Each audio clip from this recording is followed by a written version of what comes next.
Bom dia, senhor presidente. Bom dia a todos que estão aqui na tribuna. Bom dia a todos que acompanham a gente na internet.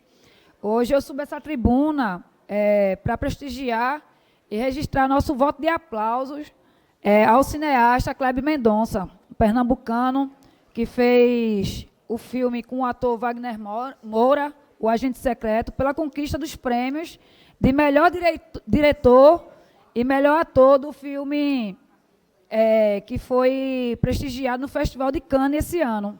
A gente está falando das maiores vitrines do cinema mundial. Inclusive, esse festival é palco de debates artísticos, públicos e culturais.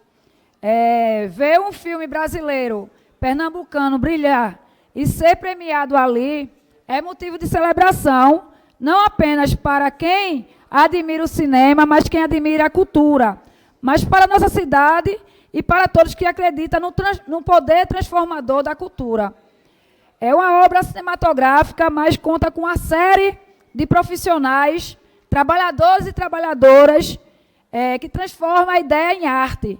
A gente gostaria também de homenagear todas essas pessoas dos bastidores que realizaram O Agente Secreto e contribuíram com o reconhecimento do filme. É muito importante, senhor vereador, senhores vereadores e vereadora Cida, que daqui a pouco eu vou passar a parte para Vossa Excelência. É o nome de Kleber Mendonça ser um peso no cinema nacional e agora também internacional, né? E ser essa voz potente aqui no Recife. Eu lembro que foi ele que fez Bacurau, né? Que fez o filme Aquários, que fala sobre a realidade da especulação imobiliária que tem fortemente atacado nossa cidade, né? E um ponto de vista na história e no olhar crítico do companheiro Kleber Mendonça. E o filme é premiado por falar justamente da ditadura, sob vigência de uma resistência política, e, mais uma vez, Recife é protagonista nisso. Ecoar memórias, ecoar um passado que não pode ser repetido, é importantíssimo. E as famílias que viveram esse período, esse triste período, né, aquele período tão obscuro que nossa democracia foi atacada. E ter Kleber e Wagner, um dos nossos maiores atores, mais uma vez elevar um talento brasileiro em reconhecimento, né, do cinema brasileiro a campos internacionais. Mas passo a palavra para a companheira Cida Pedrosa para fazer sua parte. Querida vereadora Jo, parabéns por sua sensibilidade, por todo o seu mandato, que é um primor. Dizer o quanto eu me solidarizo com o seu voto de aplausos. Eu acho que o cinema nacional está num momento muito importante e belo, e isso é um momento de transformação. E o cinema pernambucano também. Nós temos aí o nosso Kleber Mendonça Filho, que acaba de ganhar o maior prêmio, talvez, da Europa, que é o prêmio em Cannes, mas temos também, né, o Mascaro acaba de ganhar na Alemanha, ou seja, Pernambuco começa a ter... Começa não, ele já vinha no reconhecimento internacional e agora se consagra.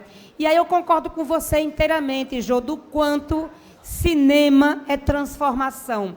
E o quanto o Kleber leva para as telonas o Recife e Pernambuco, porque ele consegue tratar de temas absolutamente contemporâneos e temas universais, sempre com essa coisa do pé na nossa terra. Ele faz isso em Recife Frio, que é um primor. Quem não viu, eu diria, veja, é um curta assim, que faz uma diferença absurda quando ele põe Ilha de Itamaracá na tela e cria uma situação em que Recife, do dia para a noite, se transforma em puro gelo e não mais uma cidade do calor. Ele faz isso em Bacurau, né, quando coloca o sertão como um lugar onde você tem uma disputa ali dos Estados Unidos comprando, né, o lazer de um jogo para matar pessoas.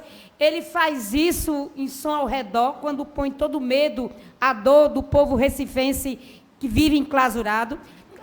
Ele faz isso novamente quando traz Aquários, quando coloca a especulação imobiliária de Pernambuco, que é uma coisa aviltante, e agora, no Agente Secreto, traz essa chaga que é a ditadura militar e que nós não podemos esquecer. Então, assim, esta é uma cinematografia que precisa ser vista. Eu estou louca que chegue no cinema o Agente Secreto para a gente poder assistir, e eu te parabenizo por tua sensibilidade e por tudo que você tem feito neste mandato, o quanto é importante termos uma mandata de uma mulher negra, uma mulher que vem do sindicato, que vem do povo e que faz a diferença dessa casa, e eu te parabenizo e me irmanizo com você. Muito obrigada. Eu incorporo totalmente a parte da companheira Cida e agradecer pelo reconhecimento do nosso mandato aqui dentro da Câmara Municipal, né? É muito importante estar representando aqui um setor da população que ainda luta pelos seus direitos, né? Mas quero agradecer. E quero lembrar também que essa conquista acontece num momento histórico, né? E simbólico, que é em 2025, ano que o Brasil foi homenageado como país convidado do filme de Cannes, dentro das celebrações dos 200 anos de relações diplomáticas entre o Brasil e a França. E é no momento em que o cinema brasileiro volta a ocupar um espaço, depois de anos de desafios e cortes e desmonte na nossa retomada na cultura, né? A gente sabe que no governo anterior o investimento da cultura foi basicamente extinto, mas com a volta, né, do presidente Lula, a gente sabe que o setor cultural vem sendo valorizado. E aí está tendo investimento justamente para que sejam feitas as intervenções culturais necessárias no Brasil. A gente não pode esquecer que esse filme foi produzido e gravado aqui na nossa cidade. Inclusive, no dia de gravação, eu tive a oportunidade de estar presente, né, que foi aqui na Manuel Borba, e acompanhei toda a cena do filme, que começou, era 6 horas, para vocês verem, né, o trabalho da equipe e o trabalho dos atores. Começou 6 horas e terminou quase 1 hora da manhã. Né? E fora o elenco, né, os donos dos carros antigos que estavam passando aqui na nossa cidade. E suas paisagens, um talento estampado, né, nas telas. Como o festival mais importante, isso mostra que, mesmo diante das dificuldades, a cultura resiste e leva o nosso nome como recifense na resistência do cinema nacional. Portanto, eu quero desejar ao senhor Kleber o nosso reconhecimento e agradecer toda a equipe do filme O Agente Secreto, que nesse momento inspire não só apenas o cinema, mas toda a juventude, toda a nossa cidade, mostrando o talento que aqui, não só aqui em Recife, mas em Pernambuco tem pela cultura. Obrigado, eu vou agora, né? Esse foi em bloco.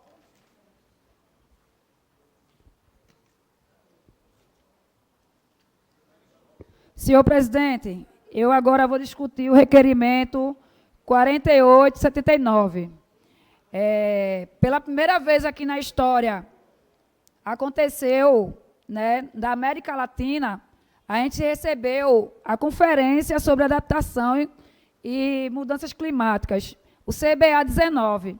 E esse foi um palco, né, de articulações, foi um palco que teve vários movimentos, várias pessoas participando, e agentes comunitários, agentes que fazem movimentos sociais, gestores públicos, representantes da sociedade civil, sempre trazer à tona, né, a crise das mudanças climáticas, que não são sem os territórios, sem os saberes, né? Tem que ter essas duas confluências, essas duas sinergias para discutir sobre mudança climática e território.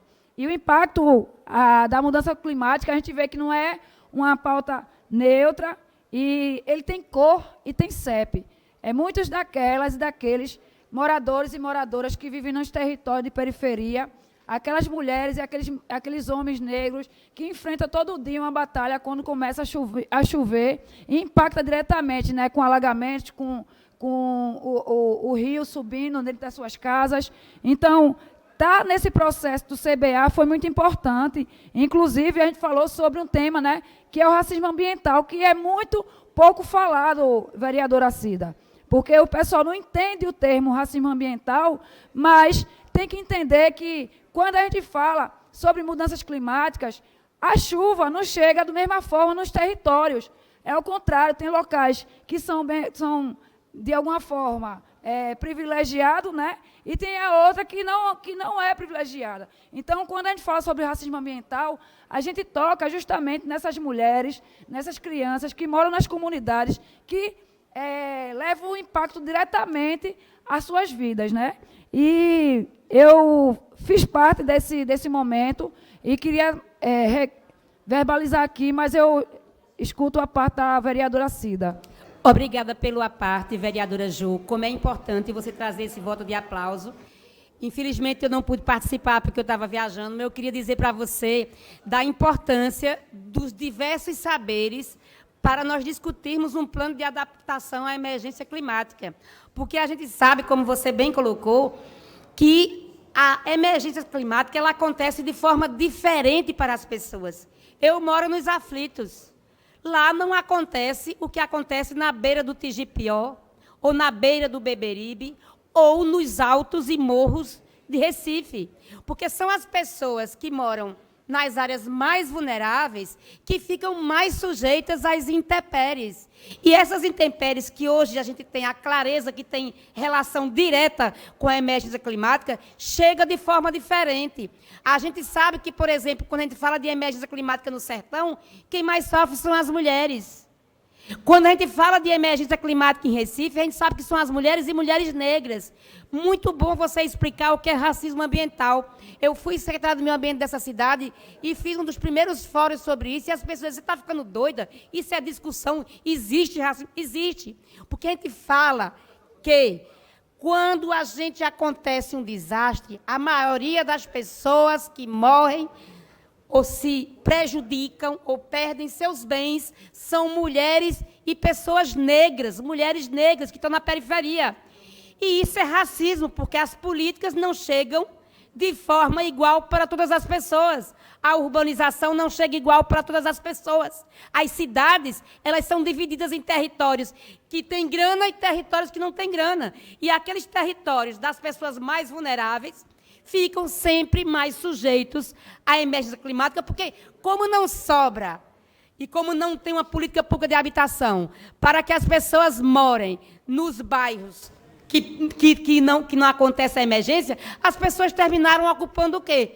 Os morros, os alagados, e isso faz com que elas fiquem sujeitas às intempéries. E ouvir a comunidade sobre emergência climática é fundamental. Este não só é um tema da universidade, este não só é um tema das casas legislativas, esse é um tema que tem que ser discutido principalmente por o povo que é atingido por essa questão. A gente precisa de... Eu fiz uma audiência pública aqui no meu mandato anterior sobre isso.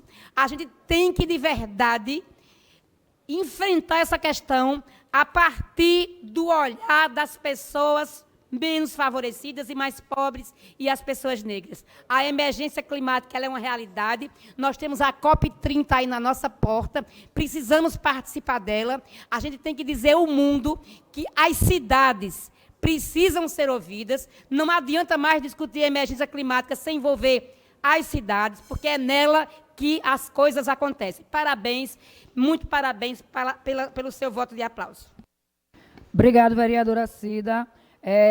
Inclusive, para quem não leu, eu, junto com o companheiro Guilherme Simões, secretário nacional de periferias, a gente fez uma importância fala no Brasil de Fato, né, uma reportagem que a gente escreveu justamente para falar sobre esses impactos climáticos que acontecem, não só aqui no Brasil, mas no mundo todo, né? Falamos da potência do encontro das caravanas das periferias e as caravanas das comunidades, que é uma iniciativa do nosso mandato, que a gente está rodando dentro das comunidades para, no final, fazer um documento e entregar ao poder público municipal a gestão, para entender ainda que ainda tem muita coisa a ser discutida dentro das periferias e com escuta popular, né? Porque eu acho que a luta climática precisa ser popular feminista e antirracista, né, para a gente avançar. A gente acredita que quando os territórios são ouvidos, e com método, estrutura e com diálogo, a gente pode resolver totalmente vários pontos que acontecem, né, de alagamento, né, de queda de barreira, com um planejamento. Então, se a gente não faz um planejamento antes, né, acontece. Então, é justamente o que a gente está fazendo nesse período de não chuva, a gente está indo nas comunidades. A gente está indo conversar com a liderança, conversar com as pessoas que realmente estão lá dentro do território. E não mais que importante, né, vocês sabem que eu venho de uma luta por uma moradia segura. Então, moradia segura, o que eu entendo, tem que ter saneamento básico, regularização fundiárias e áreas verdes para dentro das comunidades, para uma infraestrutura digna, né? A luta é por viver, e a luta é muito mais além, é por justiça social. Então, quando a gente fala em justiça social, a gente tem que lembrar que dentro dos territórios tem famílias, tem mulheres, tem homens, trabalhadores e trabalhadoras que enfrentam todos os dias esse processo das mudanças climáticas, principalmente nos dias chuvosos. E está chegando junho. E a gente já tem visto o que tem acontecido nesse mês de maio, né? Então, gente, eu quero agradecer às organizações, a conferências, às comunidades participantes e às instituições envolvidas, especialmente as mulheres e homens que constroem diariamente a resistência nos territórios. Obrigado, senhor presidente. Essa é a minha discussão.